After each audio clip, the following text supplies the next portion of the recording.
আসসালামু আলাইকুম। অবিরাম বাংলার সংবাদে সবাইকে স্বাগত জানাচ্ছি। আসিফুর রহমান সাগর। শুরুতেই বিআরবি কেবলস সংবাদ শিরোনাম। এক যুগেও শেষ হয়নি পিলখানায় বিডিআর বিদ্রোহের ঘটনায় বিস্ফোরক আইনের মামলার বিচার, মিলছে না সাজা খাটা এবং খালাস পাওয়া ৩০০ আসামির মুক্তি। জামালপুরে মেলান্দহে মা মেয়ের গলা কাটা লাশ উদ্ধার।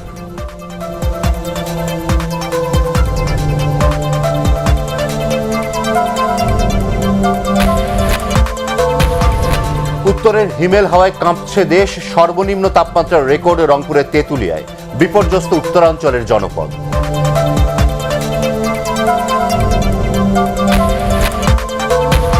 এবং মাউন্ট মঙ্গানুই টেস্টের দ্বিতীয় দিনে ব্যাট করছে বাংলাদেশ। প্রথম ইনিংসে নিউজিল্যান্ড অল আউট ৩২৮ রানে।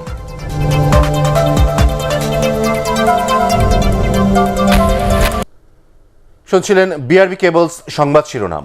এবারে বিস্তারিত। এক যুগেও শেষ হয়নি পিলখানায় বিডিআর বিদ্রোহের ঘটনায় বিস্ফোরক আইনের মামলার বিচার, ফলে বিদ্রোহ ও হত্যা মামলায় সাজা খাটা এবং খালাস পাওয়া ৩০০ আসামির মুক্তি মিলছে না। মামলার এই ধীর গতির জন্য রাষ্ট্র ও আসামিপক্ষ দুষছেন একে অপরকে। হুমায়ুন চিস্তির রিপোর্ট। বহুল আলোচিত পিলখানায় বিডিআর বিদ্রোহের ঘটনায় ৮৫০ জনের বিরুদ্ধে ৩টি মামলা করা হয়। এর মধ্যে বিদ্রোহের বিচার শেষ হয়েছে বিজিবির নিজস্ব আইনে। হত্যা মামলাটি বিচারিক আদালতের পর হাইকোর্টে বিচার শেষ হয়ে এখন আপিল বিভাগে শুনানির অপেক্ষায়। তবে বিস্ফোরক আইনের মামলাটি এখনও প্রাথমিক পর্যায়ে রয়ে গেছে। ১২০০ সাক্ষীর মধ্যে এখনও ১০০ জনেরও সাক্ষ্য গ্রহণ শেষ হয়নি। ফলে বিদ্রোহ মামলায় সাজা শেষ হয়েছে এবং হত্যা মামলায় খালাস পেয়েছেন এমন কয়েকশো আসামি মুক্তি পাচ্ছেন না।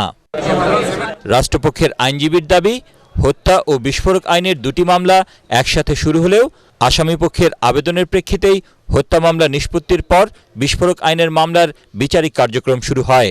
তবে এ বক্তব্য নাকচ করেছেন আসামিপক্ষের আইনজীবী। একটা মামলা শেষ করে আরেকটি মামলার কার্যক্রম শুরু করার জন্য তারাই আবেদন করেছেন, না হলে হত্যা মামলার মতো এই মামলার কার্যক্রম শেষ হয়ে যেত।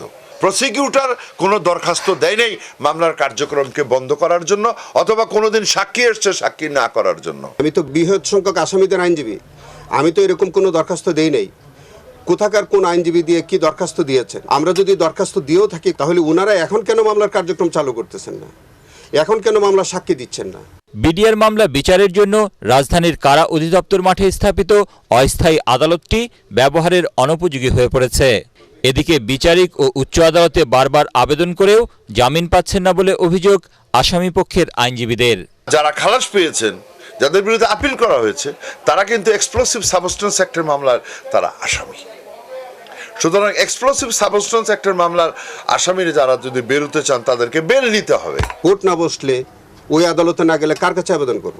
জামিনের আবেদন আমরা বহুবার উচ্চ আদালতেও করেছি। নিম্ন আদালতে আমরা ক্যাটাগরিক্যালি বলেছি, আমাদের জামিনের দরখাস্ত দিয়ে বলেছি যে হয় মামলাটি দ্রুত নিষ্পত্তি করা হোক অথবা আমাদেরকে দয়া করে জামিন দেওয়া হোক। এদিকে হত্যা মামলাটি আপিল বিভাগে অগ্রাধিকার ভিত্তিতে শুনানির জন্য আবেদন জানানো হবে বলে জানিয়েছেন অ্যাটর্নি জেনারেল। ২০১৭ সালের নভেম্বরে ১৩৯ জনের মৃত্যুদণ্ড বহাল রাখে হাইকোর্ট। এছাড়া ১৮৫ জনকে যাবজ্জীবন, ২২৮ জনকে বিভিন্ন মেয়াদে কারাদণ্ড ও ২৮৭ জনকে খালাস দেয়া হয়। হুমায়ুন চিস্তি, এটিএন বাংলা, ঢাকা। জামালপুরে মেলান্দহে মা মেয়ের গলা কাটা লাশ উদ্ধার করেছে পুলিশ। শনিবার রাতে স্থানীয়দের কাছে খবর পেয়ে ৫০ বছর বয়সী জয়ফল বেওয়া ও তার মেয়ে স্বপ্না আক্তারের লাশ উদ্ধার করা হয়। মেলান্দহ থানার ওসি এস.এম. ময়নুল ইসলাম জানান, লাশ উদ্ধার করে ময়না তদন্তের জন্য মর্গে পাঠানো হচ্ছে। কারা এবং কেন এই হত্যাকাণ্ড ঘটিয়েছে তা খতিয়ে দেখা হচ্ছে বলেও জানান তিনি। এরই মধ্যে জিজ্ঞাসাবাদের জন্য নিহতের ছেলে জহুরুল ও তার স্ত্রী জেসমিন আক্তারকে আটক করেছে আইন শৃঙ্খলা বাহিনী। উত্তরের হিমেল হাওয়ায় কাঁপছে দেশ, কনকনে ঠান্ডায় সবচেয়ে বেশি বিপর্যস্ত দেশের উত্তরাঞ্চলের জনপদ। আজ দেশের সর্বনিম্ন ৯.৪ ডিগ্রি সেলসিয়াস তাপমাত্রা রেকর্ড করা হয়েছে রংপুরের তেঁতুলিয়ায়। ঘন কুয়াশা ও শীতল বাতাসে স্থবির জনজীবন। তীব্র শীতে কুড়িগ্রামেও মানবেতর দিন কাটাচ্ছে নিম্ন আয়ের মানুষেরা। তাপমাত্রা নেমে এসেছে ১৩.৩ ডিগ্রি সেলসিয়াসে। গবাদি পশু নিয়েও বিপাকে পড়েছেন এসব মানুষ। আগুন জ্বালিয়ে উষ্ণতা খুঁজছেন তারা। এদিকে জেলার ৯ উপজেলায় এখন পর্যন্ত সরকারিভাবে ৩৫,৫০০ কম্বল বিতরণ করা হয়েছে। তবে ভুক্তভোগীরা জানান এই সংখ্যা প্রয়োজনের তুলনায় একেবারেই কম। পৌষের শুরু থেকে শেরপুরে বাড়ছে ঠান্ডার প্রকোপ। জেলার চর ও পাহাড়ি এলাকায় শীতের প্রকোপ একটু বেশি। হাসপাতালগুলোতে বেড়েছে ঠান্ডাজনিত রোগে আক্রান্তদের সংখ্যা।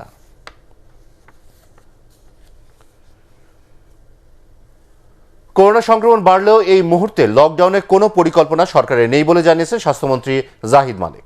মানিকগঞ্জে করোনা বুস্টার ডোজ টিকা কার্যক্রম উদ্বোধন করে তিনি এসব কথা বলেন। কঠোরতার দিকে আমাদেরকে হয়তো যেতে হতে পারে যদি কিনা এই সংক্রমণের হার বাড়তে থাকে। যদি রোগীর সংখ্যা অনেক বেড়ে যায় তাহলে পরে আমাদেরকে লকডাউনের চিন্তা ভাবনা মাথায় রাখতে হবে, বাট এই মুহূর্তে লকডাউনের কোনো পরিকল্পনা আমাদের নেই।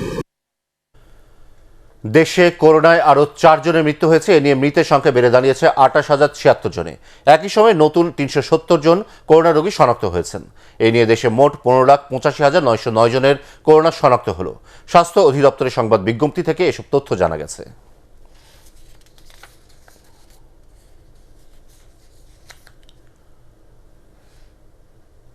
ষোলোই জানুয়ারি শুরু হচ্ছে একাদশ জাতীয় সংসদের 16তম ও বছরের প্রথম অধিবেশন।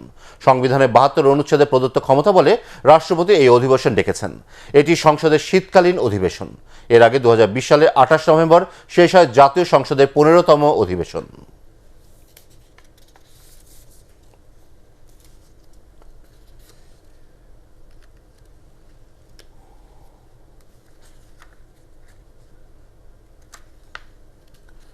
নির্বাচন কমিশন গঠনে রাষ্ট্রপতির সংলাপকে অর্থহীন বলে দাবি করেছেন বিএনপি মহাসচিব মির্জা ফখরুল ইসলাম আলমগীর। তিনি বলেন, রাজনৈতিক সংকট সমাধানে প্রয়োজন নির্বাচনকালীন নিরপেক্ষ সরকার। ছাত্রদলের প্রতিষ্ঠাবার্ষিকী উপলক্ষে বিএনপির প্রতিষ্ঠাতা জিয়াউর রহমানের সমাধিতে শ্রদ্ধা নিবেদন শেষে তিনি এসব কথা বলেন। নতুন বছরে গণতন্ত্র ও বিএনপি চেয়ারপারসন বেগম খালেদা জিয়াকে মুক্ত করে জনগণের সরকার প্রতিষ্ঠাই দলটির প্রধান লক্ষ্য বলেও জানান তিনি।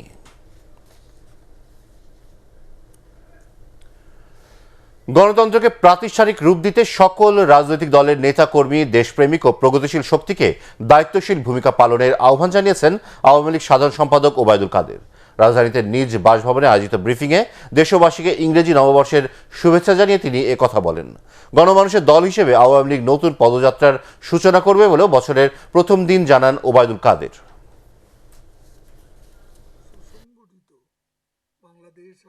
বাংলাদেশ আওয়ামী লীগের পক্ষ থেকে দেশবাসীকে জানাচ্ছি ইংরেজি নববর্ষের শুভেচ্ছা। অতীতের ভুল থেকে শিক্ষা নিয়ে আমাদের প্রিয় প্রতিষ্ঠান আওয়ামী লীগকে উন্নয়ন ও অগ্রগতির পথরেখা ইতিবাচক ধারা বলিষ্ঠ বাস্তবায়ন করার অঙ্গীকার করছি। পূর্বাঞ্চলে ভিন্ন রূপে শুরু হলো ঢাকা আন্তর্জাতিক বাণিজ্য মেলা। রাজধানী থেকে প্রায় 25 কিলোমিটার দূরে হলেও উদ্বোধনী দিনেই দর্শনার্থী ও ক্রেতাদের ভিড় জমতে শুরু করেছে সেখানে। তবে যাতায়াত আর পরিবহন সংকটে বাণিজ্য মেলা নিয়ে এবার কিছুটা শঙ্কায় ব্যবসায়ীরা। আদ্দিন সজীবের রিপোর্ট। নতুন সাজে নতুন ঠিকানায় ভিন্ন রূপে ঢাকা আন্তর্জাতিক বাণিজ্য মেলা। বেশ কবছর ধরেই পূর্বাঞ্চলে নেয়ার পরিকল্পনা এবারই হলো বাস্তবায়ন। তবে খোলা আকাশের নিচে মেলা নেই আগের মতো। ঢাকা থেকে প্রায় 25 কিলো দূরের এই আয়োজনে নেই বিশাল মাঠও। এবার স্থায়ী অবকাঠামোর মধ্যে সাজানো হয়েছে এই বড় কেনাবেচার বাজার। অন্যান্য বছরের তুলনায় স্টল প্যাভিলিয়নও প্রায় অর্ধেক, 225টি। করোনার কারণে অংশ নেয়নি বেশ কটি দেশ। বিদেশি প্যাভিলিয়নগুলো যারা বাংলাদেশে আসে এবং বাংলাদেশের এক কেন্দ্রিক ক্রেতার চাহিদাই আছে বছরে একটা দিন এই সময়টাতে তাদের পণ্য কেনার, তাদেরকে অভাব বোধ করছে এই মেলায়। বাণিজ্য মেলাটার মূল লক্ষ্য হচ্ছে ফরেন ইনভেস্টরকে আমাদের দেশের অর্থনীতির প্রতি আকৃষ্ট করা। তো সেটার জন্য আমরা ডিসপ্লেটা কিন্তু সুন্দর একটা পরিবেশে করতে পারছি, এটাই সবচেয়ে বড় বিষয়। ঢাকার ঐতিহ্যবাহী বাণিজ্য মেলা নতুন স্থানে হওয়ায় খুশি আশপাশের বাসিন্দারা। তবে পূর্বাঞ্চলের এই মেলায় বড় বাধা হতে পারে যাতায়াত ব্যবস্থা। একা আসা যাওয়া ইটস রিয়েলি নট সেফ। আগেরটা আই থিঙ্ক বেশি সেফ ছিল। রাস্তাঘাট একটু ভাঙা ছিল, তো একটু কষ্ট হয়েছে, একটু ভয় লাগছে, তাও আসছি। সরকারের একটু দৃষ্টি আকর্ষণ করতে হবে যে নারীদের জন্য একটু যেন সচেতনভাবে এই নিরাপত্তা যেন বজায়টা থাকে। এ পথে কয়েকটি বিআরটিসি বাস চললেও গণপরিবহন সংকট নিয়ে ভাবনায় ক্রেতা বিক্রেতারা। এখানে আসলেও ফ্যামিলি নিয়ে একবার আসছে, ডে বাই ডে আসছে না। আর ঢাকার মধ্যে হলে আমাদের একটা ফ্যামিলি ডে বাই ডে আসতো, এখন সেরকম হচ্ছে না। ট্রান্সপোর্টের যদি ফ্যাসিলিটিটা দেওয়া হয় তাহলে এই মেলা জমে যাবে। ঢাকা আন্তর্জাতিক বাণিজ্য মেলার শুরু 1995 সালে শেরেবাংলা নগরে। জমজমাট এই মেলার ঐতিহ্য ধরে রাখতে যাতায়াত ও নিরাপত্তার দিকে বেশি গুরুত্ব দেবার তাগিদ সবার। সাধারণত আন্তর্জাতিক বাণিজ্য মেলায় নারী ক্রেতা কিংবা দর্শনার্থীরাই সবচেয়ে বেশি থাকে, কিন্তু এবারে কি পরিস্থিতি হয় তা নিয়ে একটা সংশয় তৈরি হয়েছে। কেননা 300 ফিট থেকে কাঞ্চন পর্যন্ত সড়ক নির্মাণের কাজ চলছে, যা হতে এখনও প্রায় 1 বছর সময় লাগবে। এই সময়টাতে এই পথে বাণিজ্য মেলায় কিভাবে যাতায়াত করবেন নারীরা তা নিয়ে একটা বড় সংশয়। কেননা রাতে তাদেরকে আবার ঘরে ফিরতে হবে। বিশেষ করে বিড়ম্বনায় পড়বেন ঢাকার ক্রেতারা। আদ্দিন সজীব, এটিএন বাংলা, পূর্বাচল, নারায়ণগঞ্জ। খেলার খবর ক্রিকেট। মাউন্ট মঙ্গানুয়ে প্রথম টেস্টে দ্বিতীয় দিনের প্রথম ইনিংসে ব্যাট করছে বাংলাদেশ। উদ্বোধনী জুটিতে 43 রান যোগ করে সাদমান আউট হন ব্যক্তিগত 22-এ। এরপর দ্বিতীয় উইকেটে 27 রান যোগ করে চা বিরতিতে যান মাহমুদুল হাসান জয় এবং নাজমুল হোসেন শান্ত। এর আগে 5 উইকেটে 258 রান নিয়ে দিনে খেলা শুরু করে নিউজিল্যান্ড গুটিয়ে যায় 328 রানে। নিজেদের মাটিতে বাংলাদেশের বিপক্ষে এটাই সর্বনিম্ন রান কিউইদের। 70 রানের শেষ 6 উইকেট হারায় স্বাগতিকরা। মেহেদী হাসান মিরাজ এবং শরীফুল ইসলাম নেন 3টি করে উইকেট। হেনরি নিকলস খেলেন 75 রানের ইনিংস। শেষ খবর পাওয়া পর্যন্ত বাংলাদেশের সংগ্রহ 1 উইকেটে 117 রান। দেশের নির্বাচন ব্যবস্থা ভেঙে পড়েছে এবং একনায়কতন্ত্র চলছে বলে মন্তব্য করেছেন জাতীয় পার্টির চেয়ারম্যান জিএম কাদের। জনগণের ক্ষমতা ফিরিয়ে দিতে সরকারের প্রতি আহ্বান জানিয়েছেন তিনি।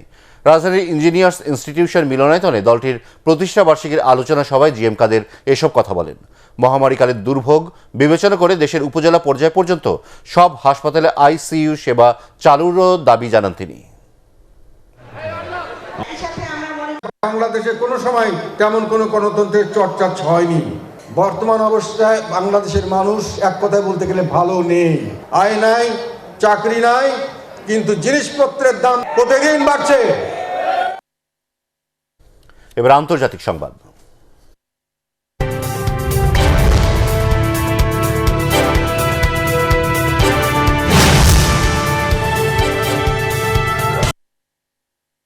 ওমিক্রনের সংক্রমণ ও দুর্যোগপূর্ণ আবহাওয়ার কারণে শনিবার যুক্তরাষ্ট্রে 2,500-এর বেশি ফ্লাইট বাতিল করা হয়েছে। একদিনে ফ্লাইট বাতিলের হিসাবে যা সর্বোচ্চ। এছাড়া এদিন বিশ্বজুড়ে প্রায় 4,400 ফ্লাইট বাতিল করা হয়। এর মধ্যে শুধু যুক্তরাষ্ট্রে বাতিল হয়েছে 2,500 ফ্লাইট। বিবিসির খবরে বলা হয়, ওমিক্রন ভ্যারিয়েন্টের সংক্রমণ এড়াতে ক্রিসমাসের সময় ভ্রমণে নিষেধাজ্ঞা জারি করে যুক্তরাষ্ট্র ও ইউরোপের বেশ কয়েকটি দেশ। এদিকে প্রবল তুষারপাতের কারণে যুক্তরাষ্ট্রে মধ্যাঞ্চলীয় এলাকার বেশ কয়েকটি বিমানবন্দর অচল হয়ে পড়েছে। এতে বেশ কয়েকটি বিমানবন্দর থেকে সহস্রাধিক ফ্লাইট বাতিল করা হয়। এবারে জানিয়ে দেব পার্ট এক্স খেলার খবর।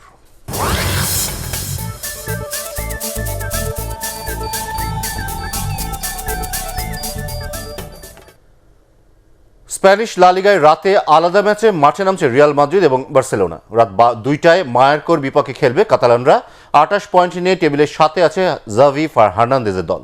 জিতলেই টেবিলের সেরা 4-এ জায়গা করে নেওয়ার সুযোগ তৈরি হবে সার্জিও বুস্কেটস পিকেদের। দলটিকে ছন্দে ফেরানোর চেষ্টা করছেন কোচ জাভি। তার অধীনে লিগের শেষ 8 ম্যাচে মাত্র একটিতে হেরেছে বার্সেলোনা। 2009-এর পর মায়ার্কোর বিপক্ষে কোনো ম্যাচ হারেনি তারা। আরেক ম্যাচে পয়েন্ট টেবিলের শীর্ষে থাকা রিয়াল মাদ্রিদ মুখোমুখি হবে গেটাফের। 15 পয়েন্ট নিয়ে লিগে 16 নম্বরে অবস্থান করছে গেটাফে। নিজেদের শেষ 9 ম্যাচের 8টিতে জয় পাওয়া কার্লো আনচেলত্তির দল প্রতিপক্ষের মাঠে খেলতে নামবে রাত 7টায়। শেষ করার আগে বিআরবি কেবলস সংবাদ শিরোনাম আরও একবার। এক যুগেও শেষ হয়নি পিলখানায় বিডিআর বিদ্রোহের ঘটনায় বিস্ফোরক আইনের মামলার বিচার। মিলছে না সাজা খাটা এবং খালাস পাওয়া 300 আসামির মুক্তি।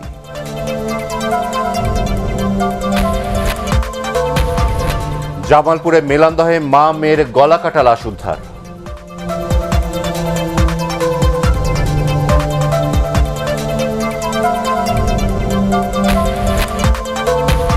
উত্তরের হিমেল হয় কাঁপছে দেশ। সর্বনিম্ন তাপমাত্রার রেকর্ড রংপুরের তেঁতুলিয়ায়।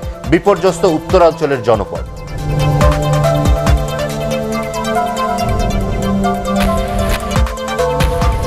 এবং মাউন্ট মঙ্গানুই টেস্টের দ্বিতীয় দিনে ব্যাট করছে বাংলাদেশ। প্রথম ইনিংসে নিউজিল্যান্ড অল আউট 328 রানে।